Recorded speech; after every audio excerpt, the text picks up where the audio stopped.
Hello and welcome to episode 2 of the Gunpowder Empire. I'm your host Rayyan Hassan, and today we will learn about the next important emperor, Humayun. Last episode we talked about Babur, where he was from, his pretty cool ancestors Genghis Khan and Timur, his conquest into India, and what he left behind in his legacy. Babur passed away just a day after Christmas on December 26, 1530. His son, Humayun, quickly ascended to the throne.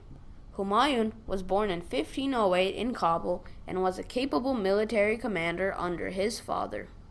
Humayun unfortunately inherited a small, fragile Mughal empire, with lots of other people who did not like the newly arrived Mughals. If you thought that was bad, think again. In Turco-Mongol traditions, a leader would usually split the lands with his sons, with one of them usually being the leader of the whole empire. Unfortunately for Humayun, this was a big problem and a pattern you see lots and lots of times in Mughal history. His brothers, say Kamran Mirza, did not want him to rule and plotted starting from the day he became a leader. Wow, they have a really rough relationship.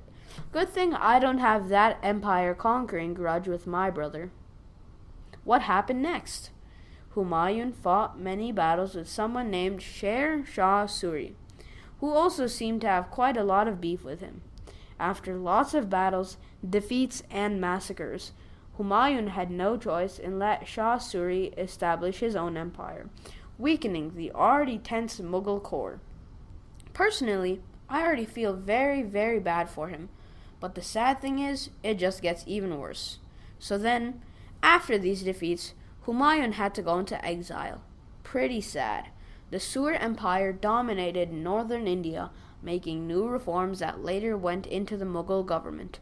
His treacherous brothers took control of the Mughal Empire, and poor Humayun had to leave. For 3 years, Humayun wandered the Sindh, Rajasthan areas, in roughly West India, and also in present-day Pakistan. He sought shelter and received little from leaders occasionally. During this time, his son and a future W leader for the Mughals was born, Akbar. In 1543, Humayun sought refuge in Persia, where a bustling Safavid empire was located. The Persians gave him military aid. In return, he had to become Shia Muslim, essentially the other branch of Islam, not changing too much. He began to retake cities such as Kandahar and Kabul, places you know in present-day Afghanistan, and defeated his treacherous brothers, even blinding one of them. He must have really taken this rivalry seriously. Wow. He spent the rest of the 1540s fighting in and around Afghanistan. In 1550, the Sur Empire started to collapse after Shah Suri passed. As a result, Humayun took advantage of this and re-entered India, completing his 15-year exile from 1540 to 1555. He defeated the weakened Sur Empire at the Battle of Sirhind and took Delhi and Agra back in central India, which are now major cities. Only months after, he died when he fell off the stairs of his library in Delhi.